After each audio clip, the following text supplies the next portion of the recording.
to this VWI goes to the Research Center for the History of Transformation at the University of Vienna. We are regularly doing this VWI Invites Goes To series with our fellows to cooperate with research institutions within Vienna and have an academic exchange.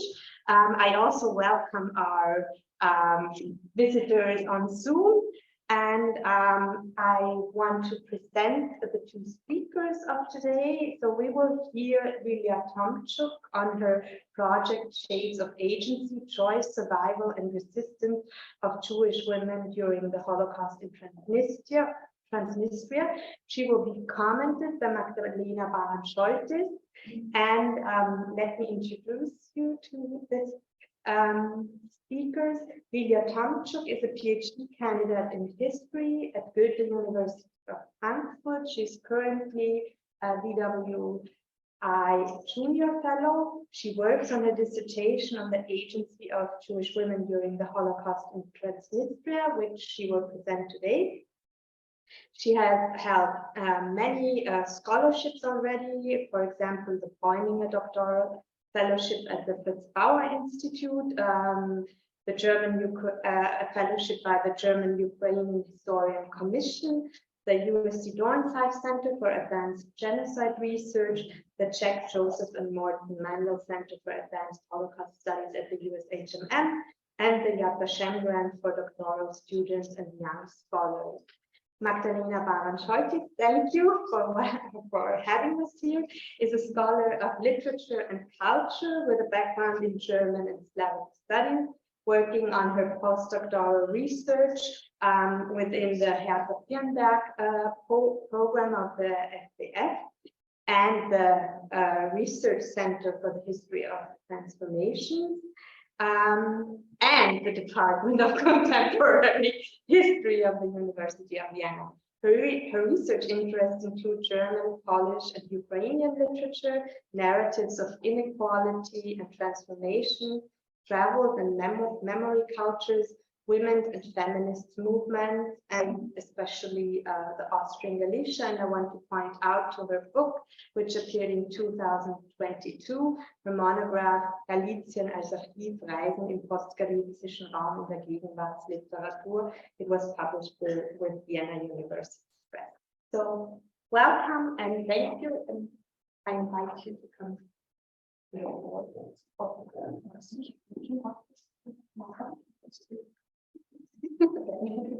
So then I just start.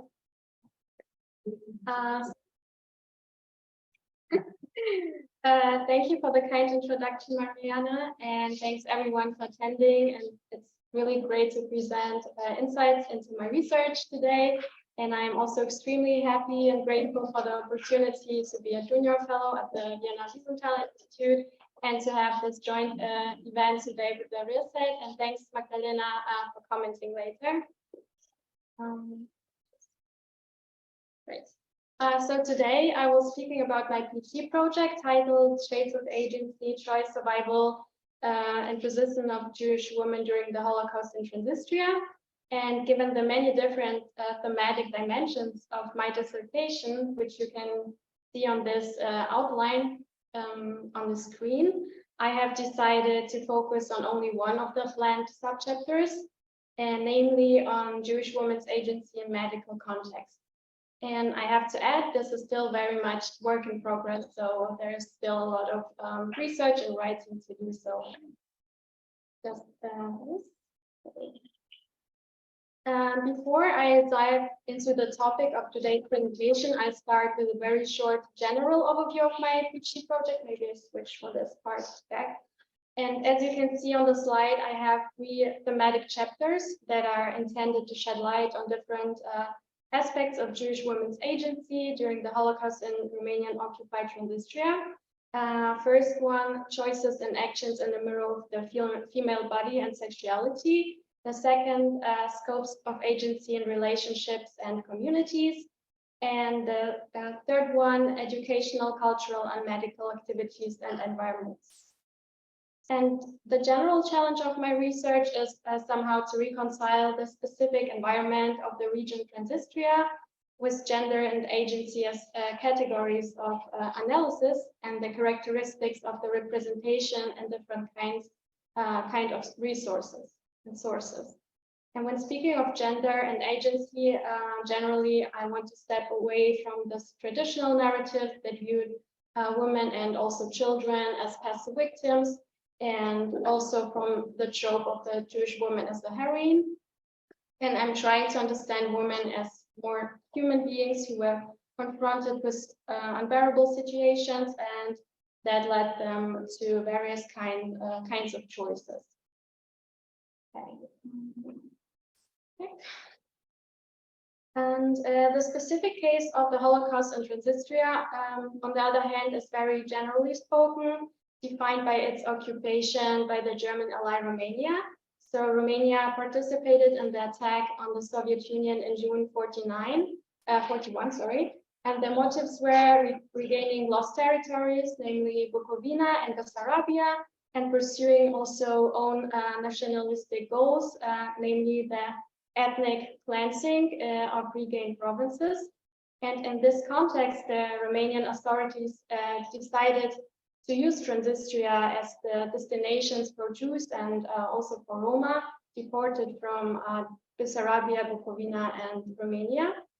And of course, we are also speaking of local Ukrainian Jews who already lived on sites of the later established ghettos and camps of Transnistria, or who were brought from neighboring localities.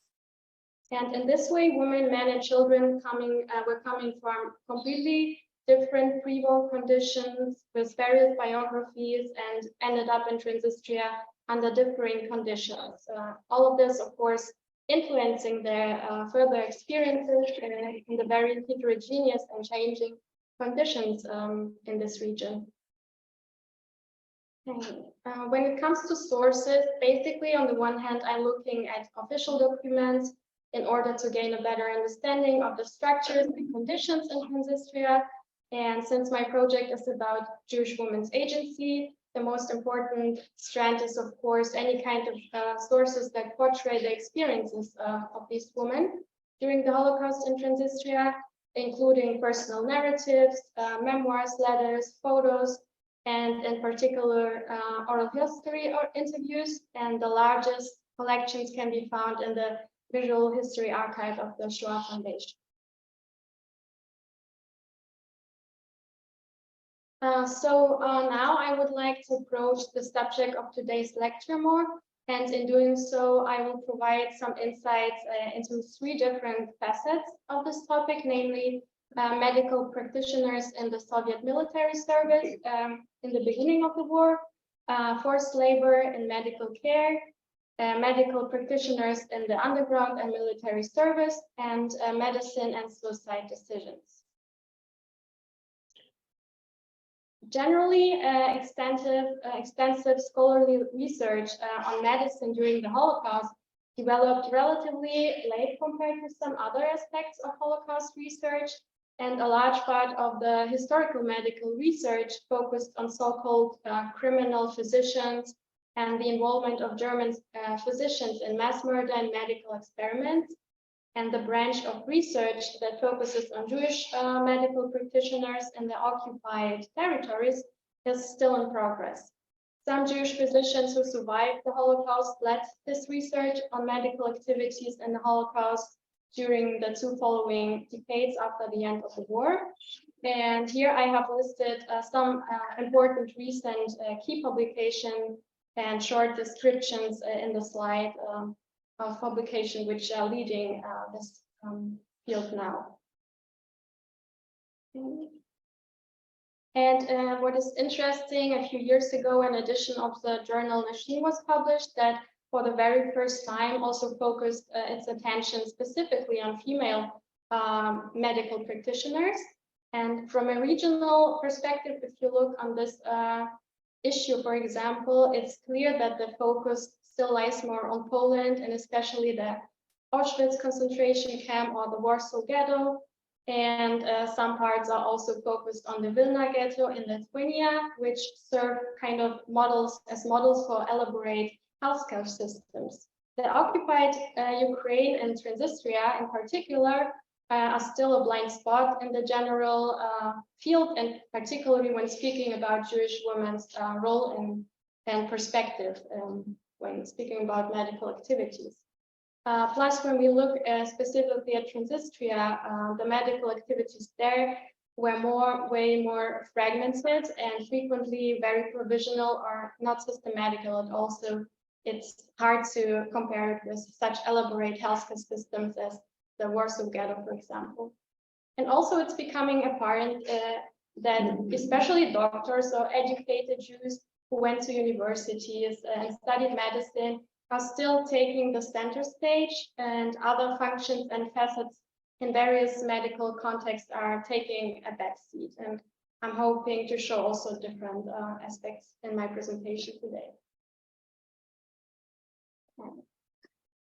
So the first part of my presentation will deal with medical practitioners in the Soviet military service at the beginning of the war.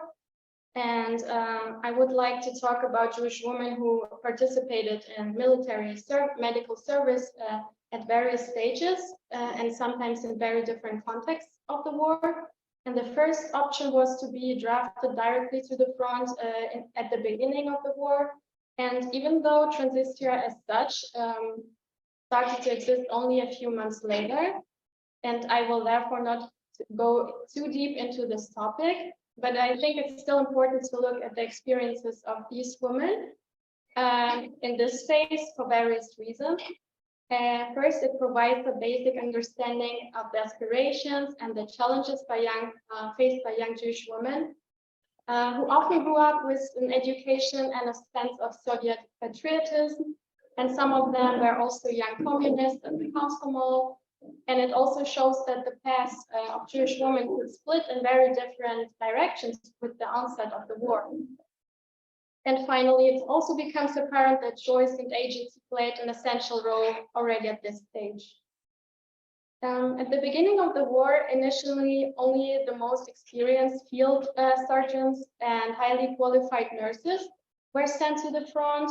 And at this point, it must be said that that a lot of Jews volunteered to go to the front, and among them were also a lot of young women, some of them with completed medical training, some of them medical students, and some who had no immediate connection to medicine at all. And the latter often ran from one recruiting office to another in order to get somewhere involuntarily. And in this context, numerous survivors also speak of the great feeling of patriotism, and in many cases they did this even without the knowledge of their parents.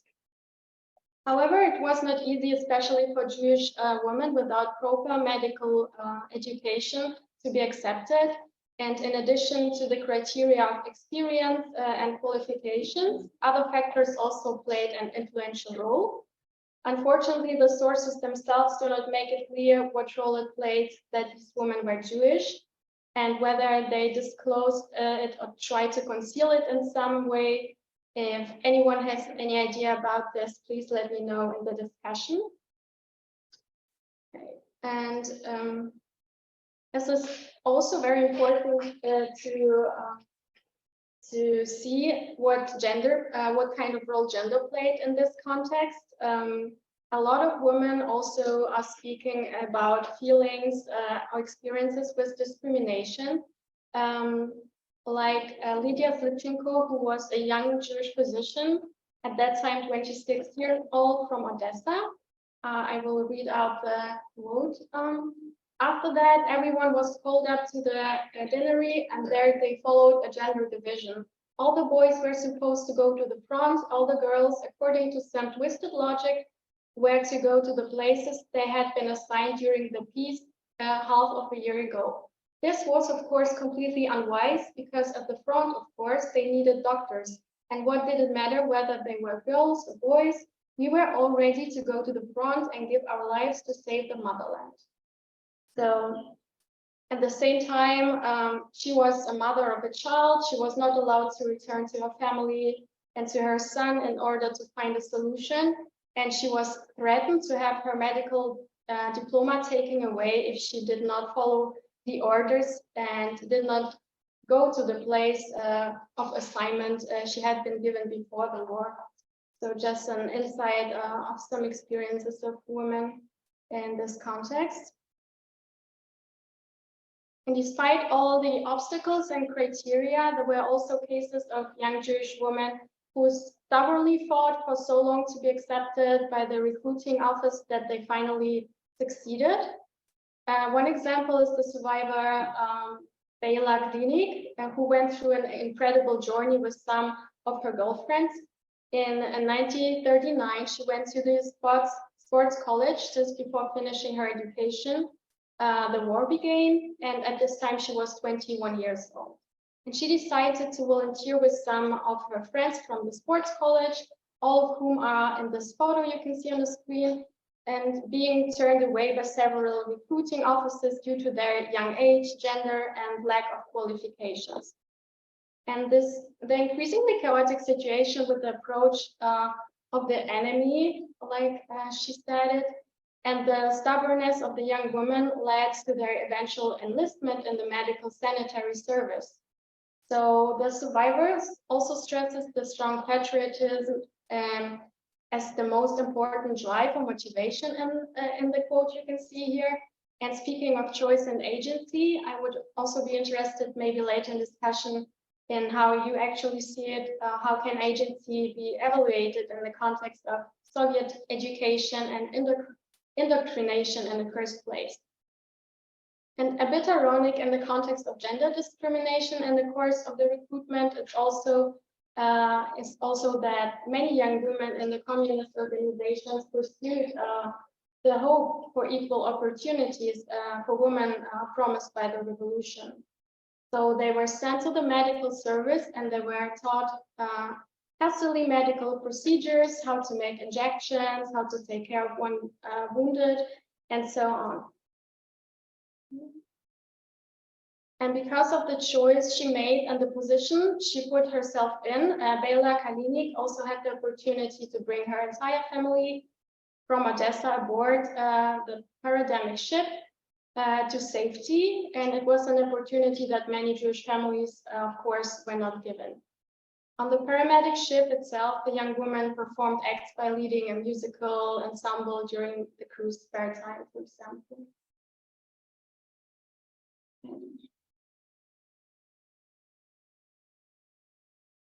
Oops. So the next part of today's presentation will be forced labor and medical care. And on the other hand, compared to the situation before, we have also the experiences of Jewish women who found themselves in the numerous camps and ghettos of Transnistria. And within this framework, there were various elements of medical activities. And the first setting I would like to talk about is the labor in medical care. And I have put the word forced here in parentheses to show that sometimes it was a very thin line between forced labor and women who voluntarily provided any help they could by working in provisional ghetto hospitals, for example. I'm using also the parentheses to describe situations that were not forced labor in the usual sense or not under the control of Romanian authorities. But I think it will become clearer in the course of the further presentation. I will point out three different aspects in the context of labor in medical care. First, and this is probably the largest section, medical activities related to typhus epidemics. Second, the medical care of wounded partisans. And finally, labor in medical care for Romanians and Germans. The particular role of typhus and typhus epidemics is very much reflected both in official documents and different kinds of Jewish testimonies. And although the bad conditions in numerous ghettos of camps of Transnistria, meaning overcrowding, no clean water, absence of medicine supplies, promoted, of course, the breeding of different kinds of diseases and ground for both forms, typhoid and typhus. I will refer mostly to the epidemic typhus here, which is spread to people through contact with infected body lice. And in her diary, Miriam Kober, then 18 years old and deported from the Bukovina to the ghetto of Turin, described not only her understanding of the various ways of origin and transmission, namely how she observed that deported Jews brought the epidemic into the ghetto of Stargorod. She also wrote quite expressively about the death he then called ghost of typhus, which was omnipresent alongside hunger and claimed countless human lives in Transnistria. However, the danger posed by typhus extended beyond infection. You may have heard about this in context of Nazi documents. The Jews, but also Roma, were considered to be the cause or essential carriers of typhus. And this perspective also strongly influenced the perception of the Romanian occupation, which is outlined in these documents in the slide. And the greatest fear was that the epidemic would spread to the soldiers, the gendarmes and convoys, and would become widespread also among the local population. In the document on the right-hand side, it also becomes clear what role typhus already played in the long forced marches during the deportations to Transnistria. In this particular document, the Jews are claimed to have caught lice through contact with the local population in the course of the marches, and later on have spread them to the Romanian gendarmes who were guarding the convoys. And moreover, the argument of mass murder to prevent epidemics was also used by Romanians after consultations with Germans when killing thousands of Jews in several places. Diana Dumitru has worked on this topic a lot, and specifically it happened in the Golta County, one of the largest counties in Transnistria. In the cabinet session in December 1941, the governor of Transnistria, Alexianu, informed Antonescu that 85,000 Jews carried typhus in those villages in the Golta County, and he must disinfect them, or otherwise they'll infect everybody. And Antonescu's recommendation was brief: let them die. And it might be said that a factor in this decision was also the dissatisfaction with the Romanian disorganization in this regard on the part of German authorities. So German officials even warned Alexianu about the immense epidemiological catastrophe caused by the Romanian authorities. That being said, I think it's important to know about this historical background, because also this kind of disorganization and indecisiveness of the Romanian authorities in Transnistria also created scope for medical activities by Jews in general and women in particular, which I will now address. And those activities were, for example, not always or mostly not possible to carry out in the part of Ukraine occupied by Germans, so the Reichskommissariat in Ukraine.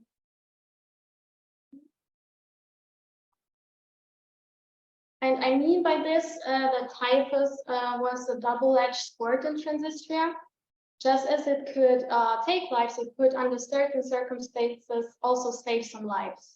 For example, in cases when gendarmes were too afraid to approach infected Jews, and at times even those who were not infected made use of this kind of very temporary protective shield to hide from forced labor or sexual violence. And Romanian official documentation also showed that Jewish medical personnel, both women and men, local and deported ones, were used to fight epidemics both inside and outside the Transnistrian ghettos and camps. And as long as they gave some advantage to the Romanian occupiers, they had at least some security of staying alive. And it also gave them kind of a purpose, a meaning, and to some extent, we will see it later in some examples, fragments of their identity and control there. Looking at the example on the slide of the available Jewish physicians in the Golta County, one can see that the majority of the total 50 recorded physicians were local Ukrainian Jews, and that half of all the recorded physicians were women. Also, the proportion of female physicians compared to male physicians in this case was significantly higher among local Jews, which is also reflected in the testimonies I have been working with. And there are definitely a lot of different explanations, possible angles to explain this disproportions. For example, if we look at Romania, 1/3 of the physicians counted 1940 were Jews. So Antonescu, even if unwillingly, had to realize that he had to retain a big part of the Jewish physician in Romania so that the health system would not collapse. And also, you can take into the consideration what I mentioned earlier, that at the beginning of the war in the Soviet Union, especially men were prioritized to be drafted into the military service. But certainly there are also other factors and linkages to consider here. Unfortunately, it's also difficult to find comparable lists of available Jewish physicians in other counties and districts. So to see a bigger picture of this, but I will try to find more such documents. Nevertheless, the testimonies reveal that Jewish female physicians, nurses, and women also without explicit medical background, each according to their possibilities contributed to the functioning of medical care. In some of the better organized ghettos of Transnistria, it could mean the establishment of ghetto hospitals, also with the help of Central Office of Romanian Jews and the Red Cross at some point. They could provide at least a minimum of medical help with the supplies. In other ghettos and camps, which were not so greatly organized, it could mean just the spiritual care, support, and some more or less helping words. And in some ghettos, several Jewish women also joined together to form a medical collective. Like, for example, in the ghetto of Balta, where 2 nurses and a female physician formed a collective. They were the only medical practitioners in the ghetto and organized an improvised ghetto hospital completely on their own and treated the sick of typhus there as best as they could to prevent further mass shootings. Since the relatively few medically trained Jews were not enough to cope with the situation in some ghettos, Jewish women who were medically trained also trained other women who had no connection at all to medicine, and who again in turn worked in such improvised hospitals, for example, and were fulfilling some assistant roles in the fight of typhus. And in this way, women made choices also to expose themselves to the great risk of becoming infected themselves. Several archival documents attest to the numerous deaths of physicians in Transnistria who became sick themselves while treating the infected. Agency in this framework reveals both an individualistic facet as well as a collective one, as the health of the ghetto or the camp collective was clearly intertwined with your own survival. And also the fluid boundaries between the forced labor and active choices again become important here. Forced labor, medical labor in the ghettos could also become kind of an umbrella that open up room for action and agency for oneself and also the others inside the ghetto. In this framework of labor and medical context, it's also important to consider the concept of Jewish rescue, or Jews being saved, rescued by fellow Jews. Unlike the rescue carried out by the righteous among the nations, rescue by Jews has only lately begun to emerge as a topic of independent research. And there are various kind of more or less limited or extended definitions of rescue in this context, which again entail different categories of rescuers and motivations.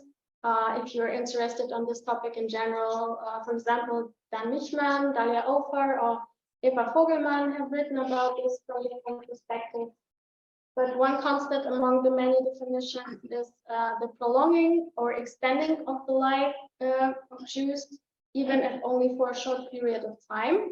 And this is definitely true in the case of many activities of Jewish women in medical contexts in Transnistria.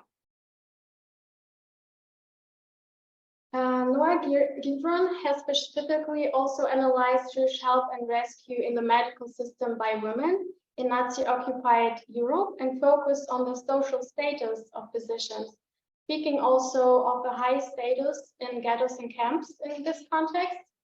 And Gidron states that women were in a position to act or taking advantage of their prestigious status to rescue fellow Jews.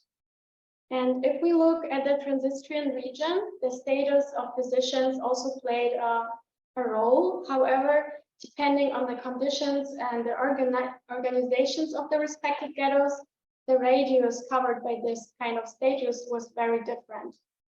So, moreover, the ways in which Jewish women dealt with such prestigious positions also was different in different contexts.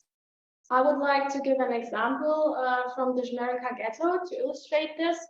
So the Żmierenka ghetto was one of the, you can say, best organized in Transnistria, largely due to the head of the ghetto, Dr. Gershman, a highly educated Jew from Bukovina, who was well connected and very experienced in the law.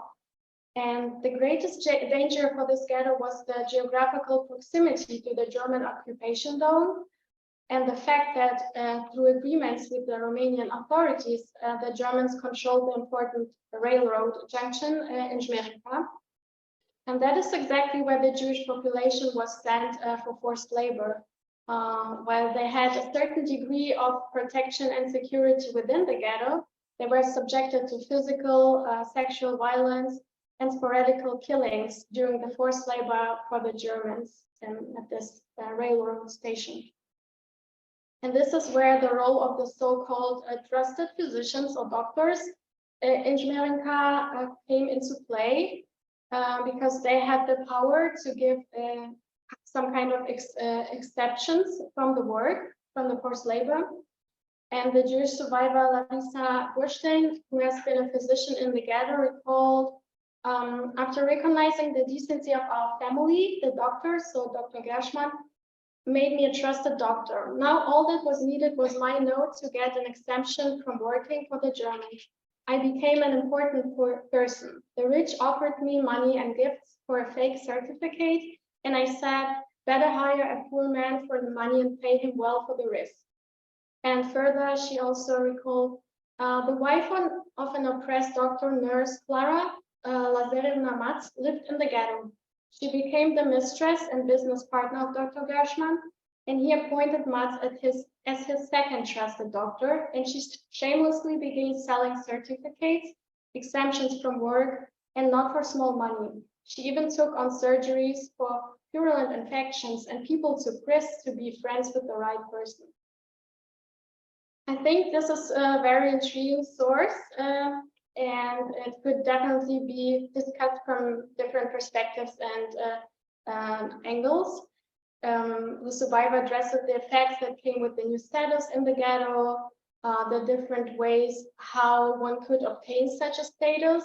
In the case of the nurse Clara Matz, she places a great emphasis on her affair with the head of the ghetto, who himself was married, by the way, and also how this kind of power could be used. So a lot of moral, ethical dilemmas inside this source. And of course, it's not principally about historical realities, but also clearly about self-representation, attributions, and demarcation from a later point of time. So she wrote this article about her experiences in 1992.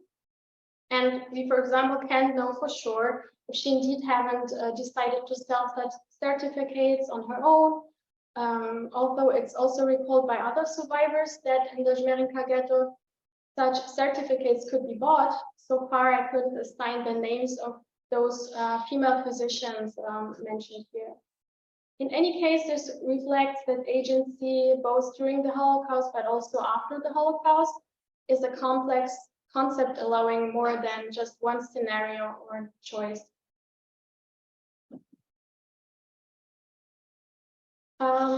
Another small example, because in some places Jewish medical practitioners were also forced to take care for the infected local population outside the ghettos.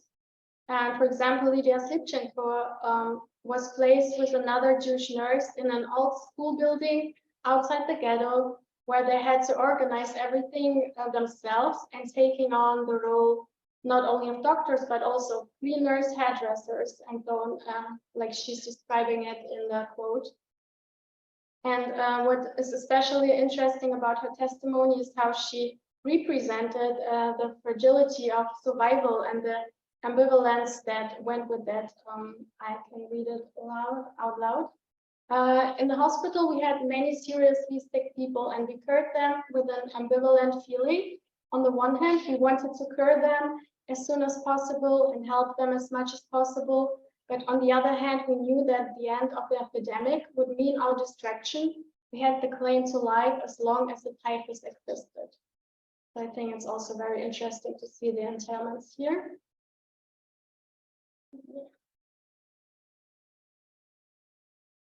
Another important aspect or dimension of medical activities was the medical care for partisans, and a scope for agency and resistance was created by those activities in the underground movements, for example.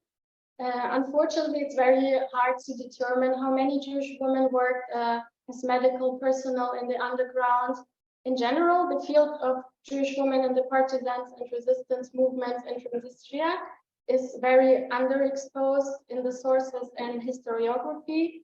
So most of the time, I stumble across it rather by chance or on sidelines. But a lack of statistics is, of course, no reason not to speak about these women, even if only exemplarily today. And in this context, I would like to point out again that agencies, not just black or white, and can be quite fragile and ambivalent. And dealing with agency as category of analysis means also to deal with several sides of a story. In the testimonies of Jewish women who have been nurses in the underground, it frequently emerges, sometimes just between the lines, that they were treated as girls for everything and did not receive the same respect as the male medical practitioners. And this definitely limited their autonomy and scope for agency, but at the same time, they were still in the position of being able to help saving lives and to resist. And the testimony of Sophia Weißenträger is an example of how autonomy could be limited on one hand, but on the other hand also opened up room for agency. She was 25 years old at the time, an Ukrainian Jewish woman, and she completed a medical technical school before the war. And this was a typical education path to become a nurse or paramedic. And during the war, she ended up in the Obodovka ghetto. And she learned only later that her placement in Obodovka is in a certain house in the ghetto was no coincidence, since there were a secret passage used by the underground, which already had plans to make use of her medical skills. In complete secrecy, various people of the underground made contact with her, and the eventual goal was to provide medical care to a wounded paratrooper in a cabin outside the ghetto. And in the quote you can see on the slide, she says that it was imposed on her with the demand that she had to obey and fulfill the instructions.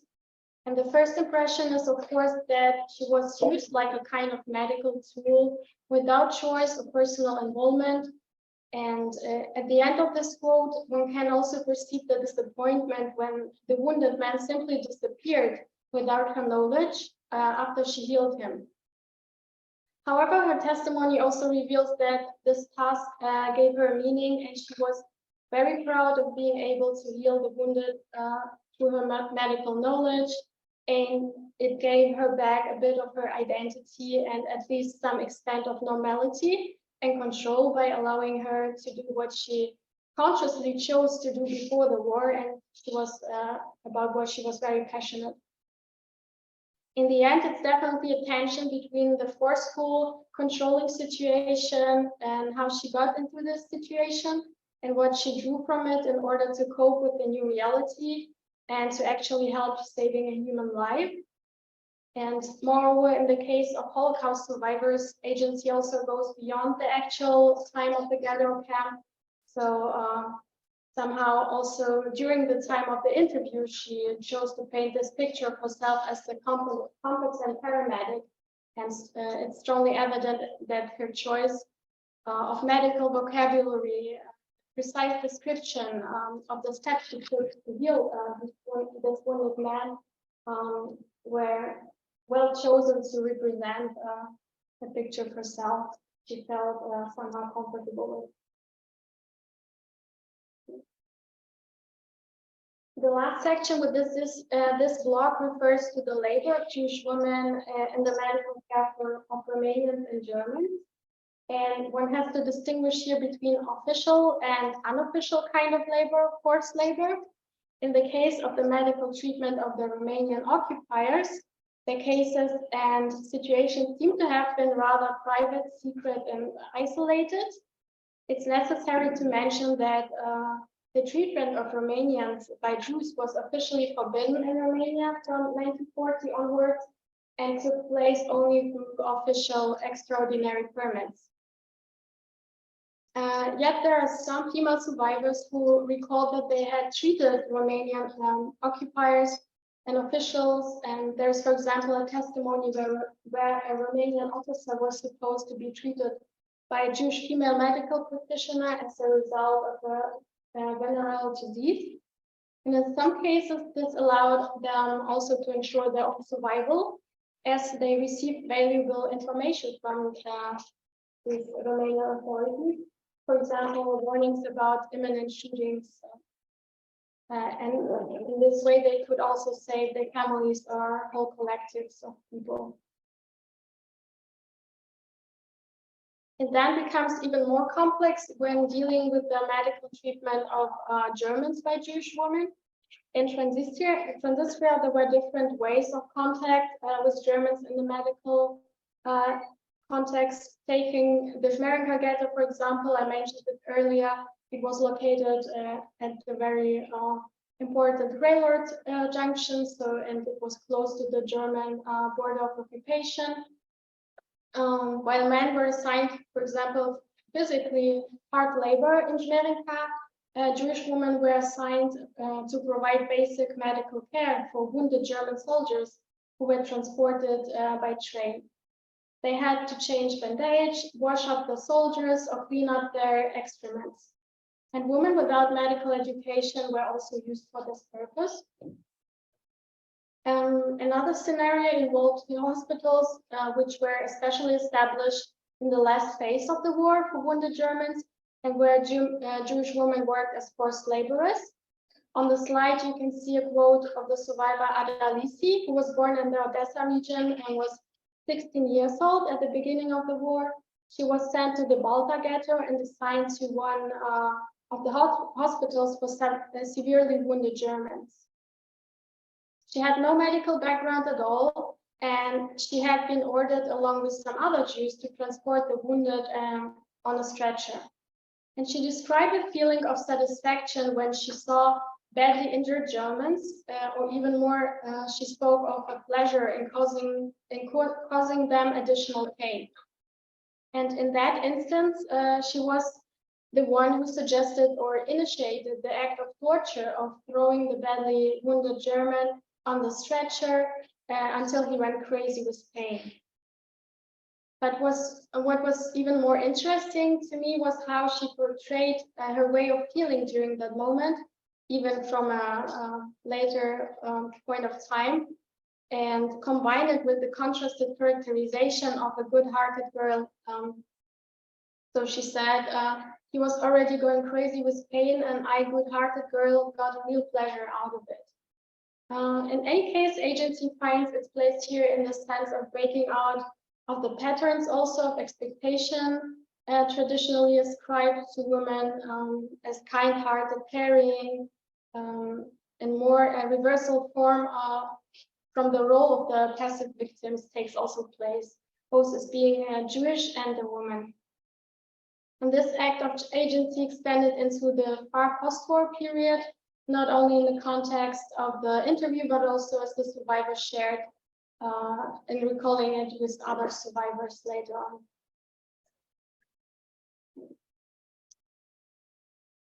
Now we're coming to the very last block of today's presentation, namely medicine and suicide decisions.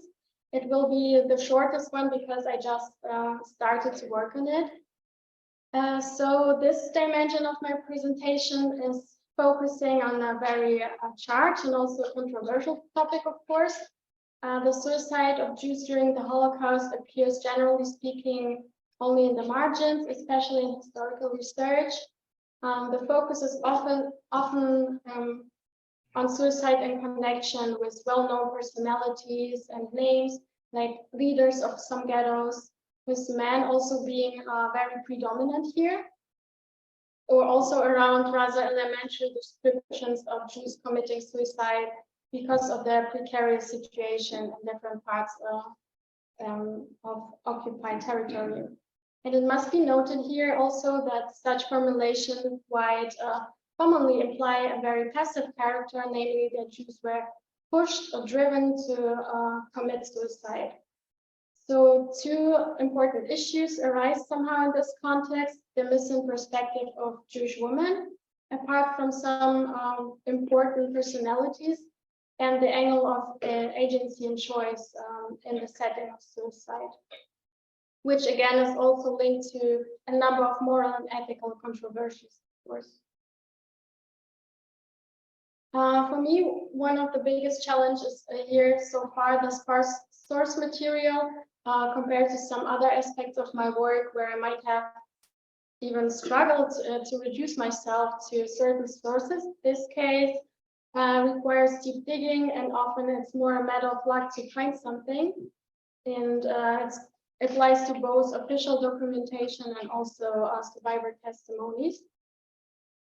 And suicide, by the way, also play a role in another chapter of my dissertation, which is not part of today's lecture, namely in the context of reactions to sexual violence. And in this case, other methods of suicide come to the fore, like, for example, jumping out of the window right before, after the rape. And apart from the different methods, also the motives and the representation within testimonies differ when we look at this different context. In the case of suicide, in the context of sexual violence of a woman, it's mostly that woman's innocence and their willingness to sacrifice their lives in order to protect their honor are emphasized, for example. But it's completely different in the case of a suicide decision I will talk about here. This suicide decisions of Jewish women related to medicine had different dimensions in Transnistria. There were women with and without medical background in various constellations and stages of the Holocaust. And sometimes they were on their own, and sometimes in collectives or communities. However, in most cases, they are linked by the method of a lethal overdose or poisoning. And that is why I have used this term of a deadly medicine here. I have embedded a few examples to give you an idea of different nuances. First, some testimonies refer to the active role of Jewish women in making and enforcing the difficult decision of suicide, not only for themselves, but also for their children, or also for the entire family, against the background of more threatening alternatives. In this example are displayed the thoughts described by the former president of the Jewish community and leader of the town of ghetto, Dr. Maya, after the use of Prevailing in order to prepare for the deportation of Transnistria and on the way to Moldova. And Teich gives fear for his own child as his wife's main motive for considering suicide. This example also shows how different the options could be depending on the background and the nature of the situation. And it was sometimes possible for some Jews to make certain preparations before deportation or arrival in the ghetto. And the second example on the slide shows a joint suicide decision in a medically professional framework. It involves two friends, Lilia Tomchuk and Gina Bolshova. Both of the women had medical background and training. And in this case, we are also dealing with another phase of the Holocaust, namely before one of the last actions or mass shootings in the Odessa region, which the two women learned about through a contact to a Romanian gendarme. And it's particularly striking how the language changes into this medical terminology regarding the medical background.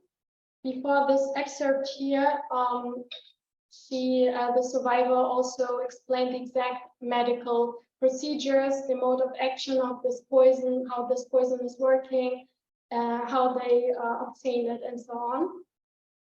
And in this context, it also becomes apparent which role the contact and the Ukrainian language and the contact with the local Ukrainian population played, because they obtained this poison even by a local veterinarian.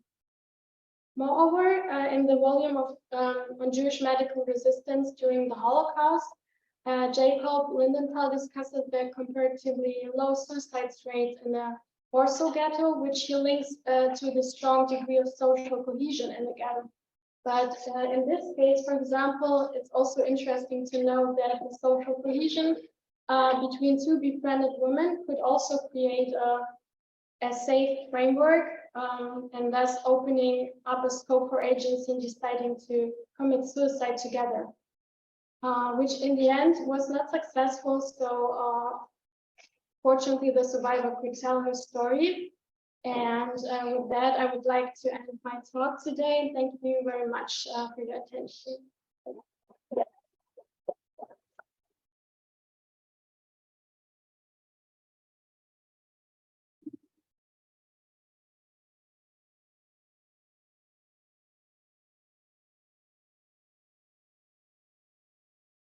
Maybe we'll stand.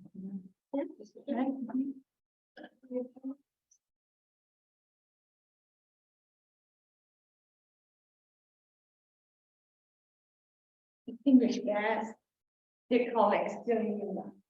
First, I wanted to take a moment to thank you, Lilia, for your insightful, engaging, and enriching presentation today. As a fellow scholar, I am honored to have the opportunity to offer my thoughts on your lecture. Your work is truly important and is shedding light on significant issues that often go overlooked. As I delved into Lilia's research, I was struck by how she sheds light on forgotten events and overlooked actors, which are often relegated to the shadows in the context of historical research and public discourse. While research on the Holocaust in Germany and Poland is well known, the Holocaust in Transnistria is often overlooked. Similarly, the stories of Jewish women who took action during the Holocaust, especially in resistance efforts, have been overshadowed by men. Lilia's research not only sheds light on these forgotten events and actors, but also highlights a universal human theme, agency. By focusing on the experiences of women and victims in Transnistria, specifically from Bukovina and Bessarabia, Lilia provides a more complete picture how people took responsibility for themselves and their environment. This aspect becomes even more relevant in times of war and crisis, which is where we find ourselves today. So it is an extremely relevant message for us, especially with Transnistria as a dumping ground with widely varying and changing conditions. As a scholar of literature and culture, I find Lilia's work particularly noteworthy in its ability to bring to light the invisible histories of marginalized groups. Her research on Jewish women in a medical context illuminates an aspect of history that has remained until now. Her specific focus on forced labor in medical care, medical practitioners in the underground and military service, and medicine and suicide decisions is all the more impressive. By delving into the life stories of the actors involved, Lilia's work also exposes the complex national histories of the ethnic and religious groups being examined.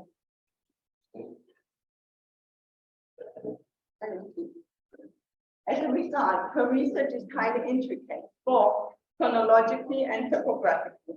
At the same time, her work eschews simplistic black and white depictions and instead strives to tell history in all its nuance and at times ambivalent shades, a way of storytelling we urgently need today. While I am not a historian by training, I'm deeply interested in the ways that we can use knowledge of the past to shed light on the present.